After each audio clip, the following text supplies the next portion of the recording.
Hey everybody, welcome back again to part 3 of my perfume minis series, and today I'm going to have a mixed bag, but I'll start with a perfume called Aria by Missoni, the Italian house. This house is known for its colorful, flamboyant fashions, and this perfume is no different. It is a really fruity scent, one of the fruitiest I've ever smelled. I put some on my wrist here, and it is just a burst of tropical fruits and juicy stuff like bananas, pineapple and such. Let me read you the notes. It was launched in 1987. Top notes are pineapple, banana, raspberry, peach, bergamot and lemon. Middle notes are carnation, tuberose, jasmine, ylang ylang, lily of the valley and rose. I can hardly sense any florals in this one. It is just all out fruits to me, but I guess I have to wait until the hard notes develop, before I get the flowers. But so far I'm not getting any within the first 10 minutes. Base notes are sandalwood, tonka bean, amber, musk, vanilla and cedar. So this is a very good fragrance for you if you're into the fruity stuff or the fruity smells.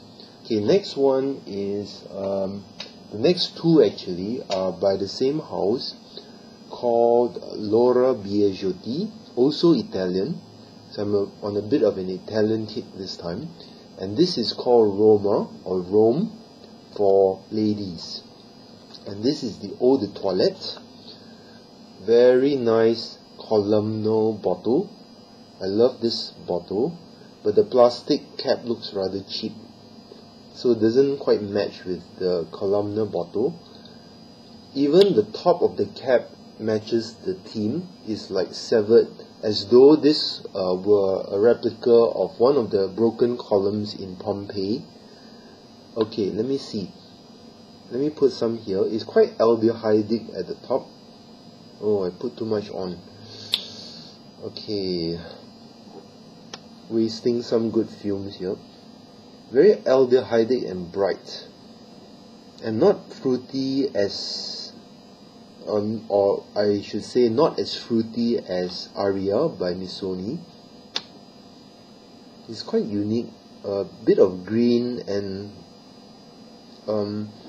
a touch fruity, but not floral, not very floral, though the florals do show themselves within the first 20 seconds. Let me check what this film is all about. Okay, Roma.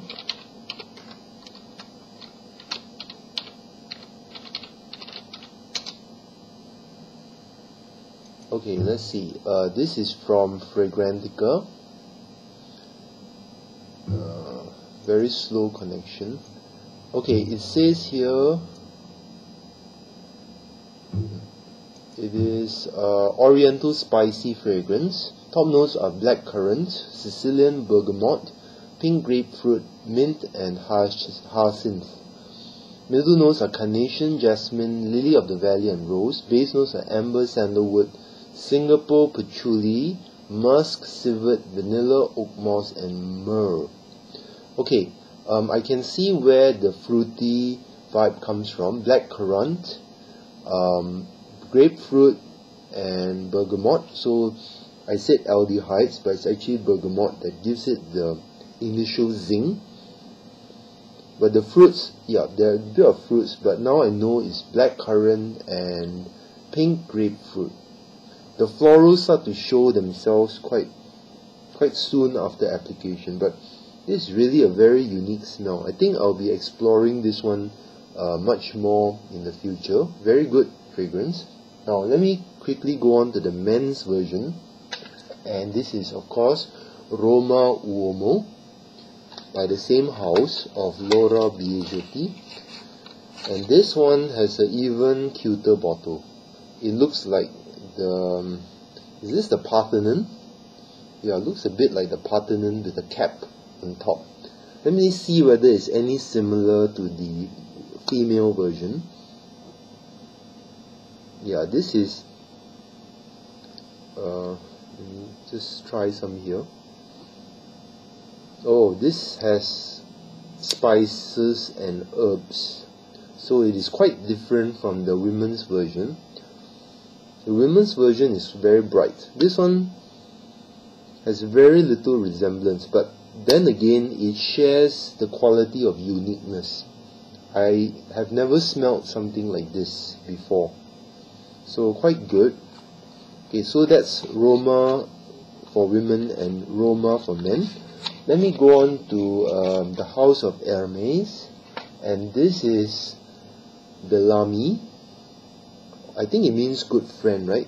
Correct me if I'm wrong. So Bellamy in this urn or flask shaped bottle, and this is a citrus leather scent as far as I can remember. Very, very captivating for an eau de toilette, and very alluring and attractive, I think, to both men and women. Both genders will love this fragrance, and it is quite sought after. This is the 15 ml eau de toilette. Yeah, it has that same vein of tradition in leathers that the house of Hermes has. Quite good. And the last one that I will talk about today is from the house of Ungaro, also Italian. So I think all my perfumes are Italian this time, except for Hermes, Bellamy. This is Ungaro's Diva, which came out in 1983, and it was by the great Jacques Polg of Chanel, before he worked for Chanel, I think. And this is a super voluptuous and sexy, fruity perfume. I wouldn't even call it chypre, even though it is classified as a floral chypre. But I find it fruity and floral at the same time. Very, very rich and layered and complex. And I once put a touch under my chin and went to try to go to sleep, but I couldn't because this perfume was so strong. This is the parfum concentration, and it kept wafting up and prevented me from dozing off. So very powerful perfume. You should try it if you haven't. Very unique, and it is really, really dirt cheap online if you buy this. So that's all I have for the third installment, and I hope you continue to follow this series.